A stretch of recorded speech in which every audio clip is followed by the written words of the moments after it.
Խորհրդայնացումից ի վեր Բաքուն մշտապես փորձել է այս կամ այլ կերպ մեծացնել սեփական իշխանության ազդեցությունը Նախիջևանում։ Հիմա արդեն հայկական հողը, որ ինքնավար հանրապետության կարգավիճակում Ադրբեջանի տարածքում է, գրեթե ամբողջությամբ կորցնում է ինքնուրույնությունը։ Վերջին փոփոխություններով Բաքուն խստացնում է իր վերահսկողությունը Նախիջևանի կառավարման նկատմամբ։ Ադրբեջանի նախագահի կողմից նշանակվող լիազոր ներկայացուցչության ինստիտուտը դառնում է շրջանի կառավարման առանցքային օղակը։ Անմիջականորեն կապելով Նախիջևանի վարչական համակարգը երկրի կենտրոնական իշխանության հետ։ Փորձագետների գնահատմամբ սա երկարաժամկետ գործընթաց է, որի բուն նպատակը վերջնարդյունքում կառավարման առանձնացված մեխանիզմների վերացումն է։ Հիմա երբ Ադրբեջանը մեծ հաշվով լուծել է կամ կարծում է, որ լուծել է Արցախի հարցը, որտեղ այլևս չկա առանձին կարգավիճակ, որը ամբողջովին ենթարկվում է կամ տոտալ վերահսկման ներքո է գտնվում կենտրոնական իշխանությունների, հիմա ըստ երևույթին Բաքվում կարծում են, որ ժամանակն է եկել նաև Նախիջևանի խնդիրը լուծել,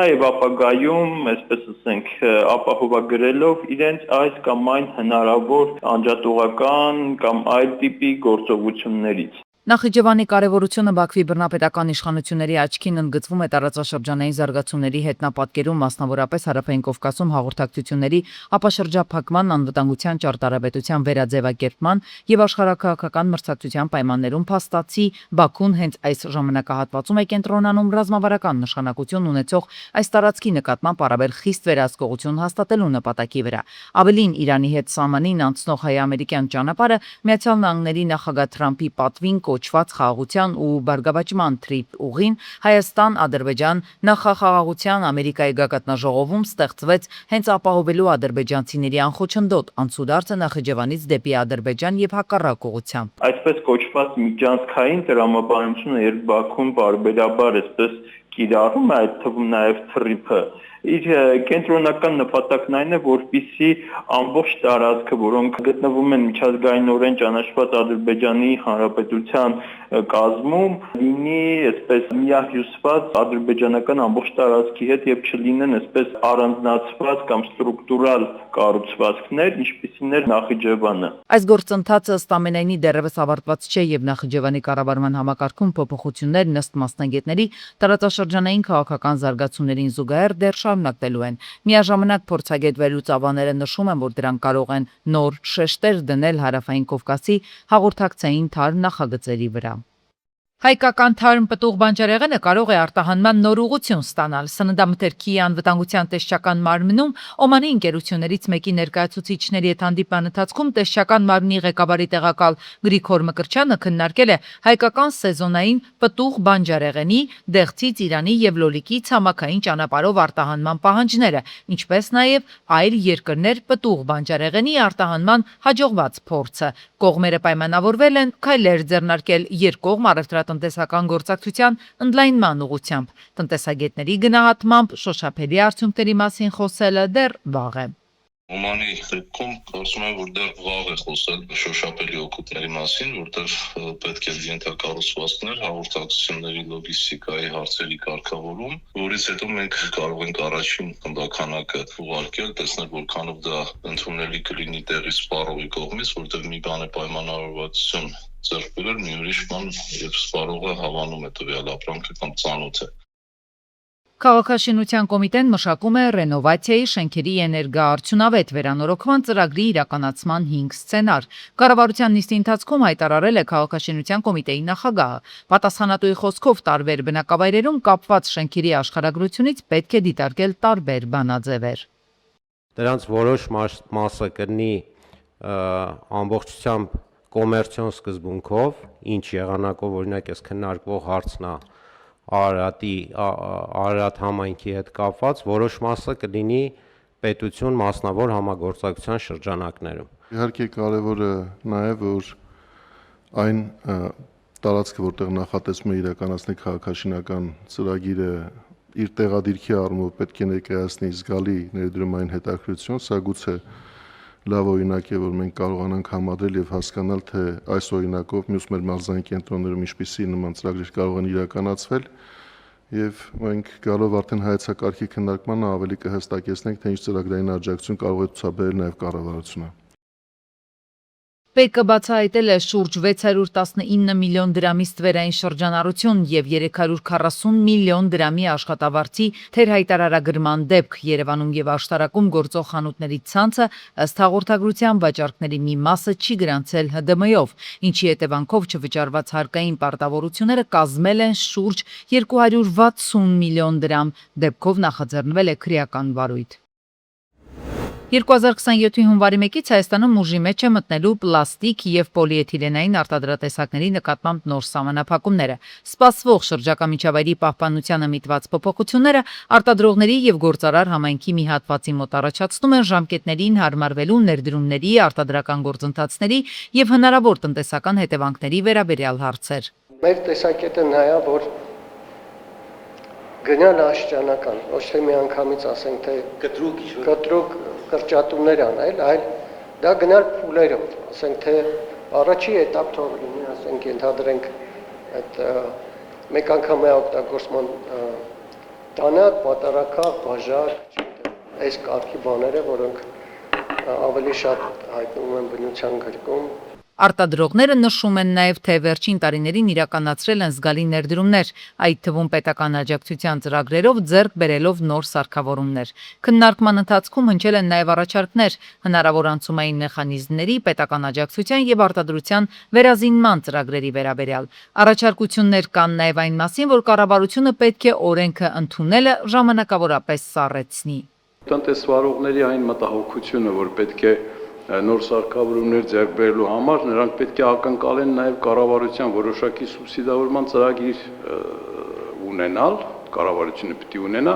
որ նրանց նոր տեխնոլոգիական հոսքագծեր ձեռք բերելու համար սուբսիդավորի, որոշակի չափով հարկային արձակուրդ սահմանի նրանց համար։ Շրջակա միջավայրի նախարարությունից էլ ընդգծում են, թե քաղաքականությունը իրականացվում է փուլային սկզբունքով, իսկ օրենքի ուժի մեջ մտնելու ժամկետն արդեն մի քանի անգամ հետաձգվել է, հաշվի առնելով տնտեսվարողների առաջարկները։ Հստակ ունենք, արգելվելու է պոլիէթիլենային տոպրակները, որ կան նաև բացառություններ,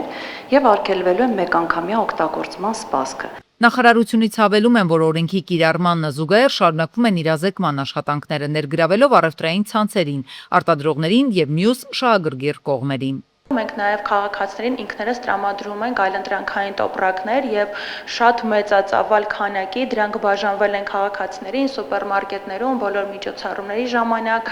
ուղղակի փողոցում ակցիաներ ենք իրականացրել, բաժանել ենք, մեզ իրազեկումներով միացել են մեր միջազգային գործընկերները։ Մինչև 2027 թվականի հունվարի 1-ը տնտեսվարողները դեռ ժամանակ ունեն նախապատրաստվելու նոր կարգավորումներին։ Առողջապահության համընդհանուր ապահովագրության համակարգում ընդգրկված շահառուների թիվը շարունակում է աճել, դրան զուգահեռ չեն դադարում նաև համակարգից եղած դժգոհությունները։ Հիմնադրամը խոսում է միլիոնավոր շահառուների, միլիարդավոր դրամների մատուցած ծառայությունների եւ հաջողված վիրահատությունների մասին։ Մինչդեռ մասնագետները շարունակում են բարձրաձայնել համակարգում առկա խնդիրների, համավճարների եւ ծառայությունների հասանելիության մասին։ Հունիս ամսվա տվյալներով մեր շահառուների թիվը շուրջ 1.8 միլիոն անձ է կազմում, որոնց մեջ այդ աճի մեջ մեծ տեսակարար քշր են կազմում բարձու աշխատողներ եւ անհատ ձեռնարկատերերը, այսինքն այս աճը հիմնականում 200,000 եւ բարձր աշխատավարձ ստացող մեր շահառուների թվաքանակի աճով է պայմանավորված։ Հիմնադրամի տվյալներով ապահովագրական ծառայություններից օգտվել է 762,404 քաղաքացի, այսինքն ապահովագրված յուրաքանչյուր երկրորդ քաղաքացին արդեն դիմել է համակարգի միջոցով բուժօգնության։ Միայն դեղորայք է ստացել գրեթե 36,000 շահառու, այնինչ հունիսի 30-ին առողջապահության նախարար Ավանեսյանը հայտարարել էր ծառայություններից օգտված 842,750 անձի մասին։ Մենք նաև զգալի փոփոխություններ ենք իրականացրել օնկոլոգիական հիվանդությունների բուժման վրա, եթե նախկինում մեր քաղաքացիները հնարավորություն ունեին ընդամենը 150,000 դրամի շրջանակներում օգտվել քիմիոթերապիայի այդ ծրագրից, պետական պատվերի շրջանակներում, ապահովագրության շրջանակներում այդ սահմանաչափը կազմում է 1.2 միլիոն։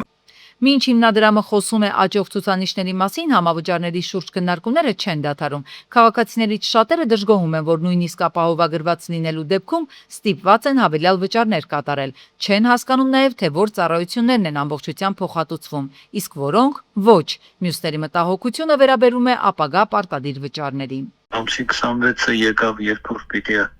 արդեն այցելեի բժշկի, բարձրաց, որ այդ համավճարը արդեն 50% է։ Առողջապահության ոլորտի մի շարք փորձագետներ նույնպես զգուշավոր են գնահատում վիճակը։ Նրանք նշում են, որ համակարգը դեռևս ամբողջությամբ չի ապացուցել իր ֆինանսական կայունությունը եւ մինչեւ համընդհանուր պարտադիր ապահովագրության ամբողջական ներդրումը անհրաժեշտ է հստակ ներկայացնել ֆինանսավորման աղբյուրները, ապահովագրական փաթեթների սահմանները եւ համավճարների սկզբունքները։ Փորձագետները նաեւ ուշադրություն են հրավիրում այն փաստի վրա, որ դեռևս ամբողջությամբ պարզ չէ արդյոք պետական եւ մասնավոր բուժհաստատություններում ծառայությունների որակը եւ հասանելիությունը նույն մակարդակի վրա կլինեն բոլոր շահառուների համար։ Քննադատությունների շարքում են նաև բուժհաստատությունների հնարավոր գերծանրաբեռնվածությունը, սպասման ժամկետների աճի ռիսկը եւ ծախսերի արդյունավետ վերահսկողության անհրաժեշտությունը։ Այս քննարկումներին զուգահեռ կառավարությունն արդեն նախանշել է համակարգի հաջորդ փուլը։ 2027 թվականի հունվարի 1-ից նախատեսվում է ապահովագրության շրջանակում ընդգրկել նաև քաղաքացիայի իրավական պայմանագրերով աշխատողներին, տաքսի ծառայություններում աշխատող վարորդներին եւ բոլոր չգրանցված աշխատողներին անկախ աշխատավարձի չափից։ Զվարթնոց օդանավակայանի խորհրդանշական կլոր շենքի մասով առաջիկա ամիսներին հնարավոր է որոշում կայացվի։ Կառավարությունը մտադիր է Երևանի Զվարթնոց միջազգային օդանավակայանի հին համալիրը հանել հուշարձանների պետական ցուցակից։ Երկար տարիներ Հայաստանի այցեքարտերից մեկը համարվող շենքը կարող է կորցնել իր երբեմնի կարգավիճակը։ Դիտարկվող կառույցը Զվարթնոց միջազգային օդանավակայանի հին մասնաշենքը որպես հանրապետական նշանակության հուշարձան ընդգրկված է կառավարության 2004 թվականի հոկտեմբերի 7-ի որոշմամբ հաստատված Երևան քաղաքի պատմության եւ մշակույթի անշարժ հուշարձանների պետական ցուցակում։ Նշված հանգամանքը ենթադրում է, որ կառույցի նկատմամբ կիրառվում են պատմության եւ մշակույթի անշարժ հուշարձանների պահպանությանը ուղղված իրավական սահմանափակումներ եւ հատուկ կարգավորումներ։ Հիմնավորման համաձայն հին մասնաշենքն այլևս չի համապատասխանում ժամանակակից նորմերին։ Կառավարության եւ կոնցեսիոն ընկերության միջև համաձայնեցված զարգացման ծրագրով նախատեսվում է $100 միլիոն ներդրում, որի շրջանակում օդանավակայանի ենթակառուցվածքները պետք է արդիականացվեն եւ ընդլայնվեն,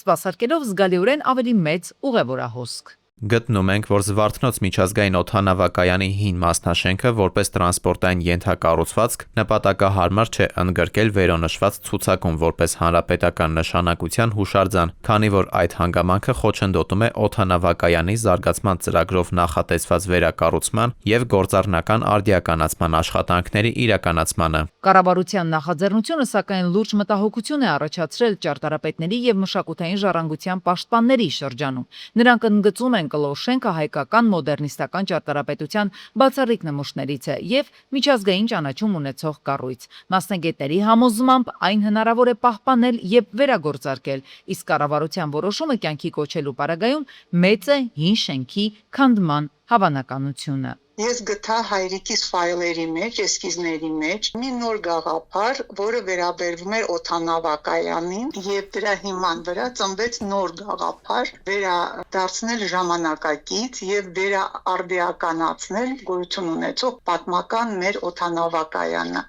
Զվարթնոցի հին համալիրը, որը 1980 թվականին է շահագործման հանձնվել, համարվում է խորհրդային մոդեռնիստական ճարտարապետության ամենանշանավոր օրինակներից մեկը։ Իր ինքնատիպ շրջանաձև կառուցվածքով այն ճանաչում է ստացել նաև Հայաստանի սահմաններից դուրս, դառնալով ոչ միայն օդանավակայան, այլև երկրի ճարտարապետական խորհրդանիշներից մեկը։ Ճարտարապետական կառույցի ճակատագրի շուրջ քննարկումները շարունակում են մնալ հանրության եւ մասնագիտական շրջանակների ուշադրության կենտրոնում։ Մենք կարողանում ենք միայն ընդամենը երկու շենքերի վրա ավելացնել այդ թափանցիկ ծածկը, ստեղծում ենք շատ հետաքրքիր համարյա թե 70,000 քառակուսի մետր, ունենալով դրա հետ միաժամանակ 10 գիծ լրացուցիչ։ Ներկայումս շենքը չի օգտագործվում իր սկզբնական նշանակությամբ եւ չի համապատասխանում գործող օդանավակայանին, ենթակառուցվածքների, տեխնիկական եւ անվտանգային պահանջներին։ Նախատեսվող արդիականացումը նպատակ ունի ապահովել շենքի արդյունավետ օգտագործումը, այն ինտեգրելով օդանավակայանի ընդհանուր զարգացման ծրագրին։